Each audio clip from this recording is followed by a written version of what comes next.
what you might be noticing at the pump of late, and then not to spoil you or to think that this could be long-lasting, but prices are dipping down a little bit. Let's get the read from none other than Patrick Haan, the GasBuddy.com head of petroleum analysis. Patrick, good to have you back with us. A little bit of a downtick in prices at the pump. What's going on?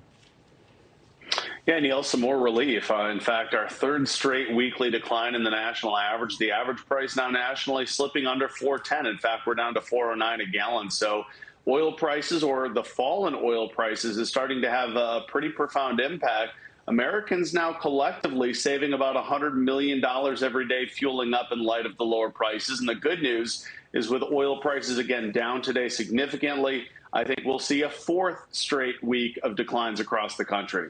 Is this because, or partially because, of what's going on in China with the COVID spike in cases and sapping demand a little bit, shutdowns? What's driving this? Yeah, Neil, that's certainly one of the biggest factors, is the surge in COVID cases. Not only that, but how Chinese authorities are then responding to the surge in COVID cases by issuing those travel restrictions. As a result, there's a tremendous amount of demand destruction happening in China. And of course, now in the U.S., there have been continued talks about the possibility of recession as interest rates and inflation continues to go up. So the primary concern here is what lies ahead and what is happening in China. Absolutely.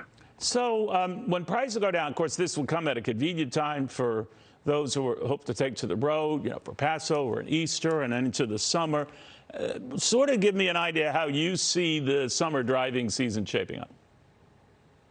Well, I think, Neil, there's the real possibility that gas prices may have peaked for the year ahead. Now, of course, I don't have a crystal ball, and the situation could dramatically worsen, and COVID is still not behind us either. So I'm hopeful that there may be some potential that gas prices may spend most of the summer in the upper $3 range, maybe even more improvement. Now, keep in mind, like I said, though, I think this has probably been the most challenging summer to accurately predict. We could go higher if there's unrest or escalations between Russia and Ukraine. So the typical caveats apply, and of course, hurricane season is supposed to be a busy one. The nation continues to draw down the SPR. So there's just a lot of factors that could result in drastically different outcomes this summer. But hopefully for motorists, the worst may be behind us. Well, I hope you're right there. Patrick, the GasBuddy.com head of petroleum analysis. And again, this has been a steady decline 3 weeks in a row. It has nothing to do with some states nixing their state gas tax. So this is just an average of the actual prices. Again, these are core figures. So let's see if it keeps rolling on.